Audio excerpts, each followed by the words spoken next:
ഹരിയാനയിൽ കോൺഗ്രസിന് വൻ മുന്നേറ്റം പ്രവചിച്ച് എക്സിറ്റ് പോളുകൾ. 10 വർഷത്തിനു ശേഷം കോൺഗ്രസ് അധികാരത്തിൽ വരുമെന്നാണ് പ്രവചനം. ജമ്മുകാശ്മീരിലും കോൺഗ്രസ് നാഷണൽ കോൺഫറൻസ് സഖ്യത്തിന് മുൻതൂക്കം പ്രവചിക്കുന്നുണ്ട്. കശ്മീർ താഴ്വരയിൽ BJPക്ക് വൻ തിരിച്ചടി ഉണ്ടാകുമെന്നും എക്സിറ്റ് പോളുകൾ പറയുന്നുണ്ട്. ജമ്മുകാശ്മീരിലെയും ഹരിയാനയിലെയും വോട്ടെണ്ണൽ ഒക്ടോബർ 8-ന് നടക്കും. ഹരിയാനയിൽ BJP ഭരണത്തിന് അന്ത്യം കുറിച്ച് കോൺഗ്രസ് അധികാരത്തിലെത്തുമെന്നാണ് എക്സിറ്റ് പോൾ പ്രവചനങ്ങൾ.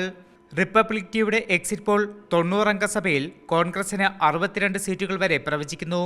BJPക്ക് പരമാവധി 24 സീറ്റുകൾ ലഭിക്കുമെന്നും റിപ്പബ്ലിക് TV എക്സിറ്റ് പോൾ പറയുന്നു. ദൈനിക് ഭാസ്കർ കോൺഗ്രസിന് 54 സീറ്റ് വരെയും BJPക്ക് പരമാവധി 29 സീറ്റുകൾ വരെയും പ്രവചിക്കുന്നുണ്ട്. പീപ്പിൾസ് പ്ലസ് ഹരിയാനയിൽ കോൺഗ്രസിന് പരമാവധി 61 സീറ്റുകളും BJPക്ക് 20 മുതൽ 32 സീറ്റുകൾ വരെയും പ്രവചിക്കുന്നു. ജമ്മു കാശ്മീരിൽ India today C voter exit poll തൂക്കസഭയാണ് പ്രവചിക്കുന്നത്. ദൈനിക് ഭാസ്കർ കോൺഗ്രസ് NC സഖ്യത്തിന് 40 സീറ്റ് വരെ പ്രവചിക്കുന്നു.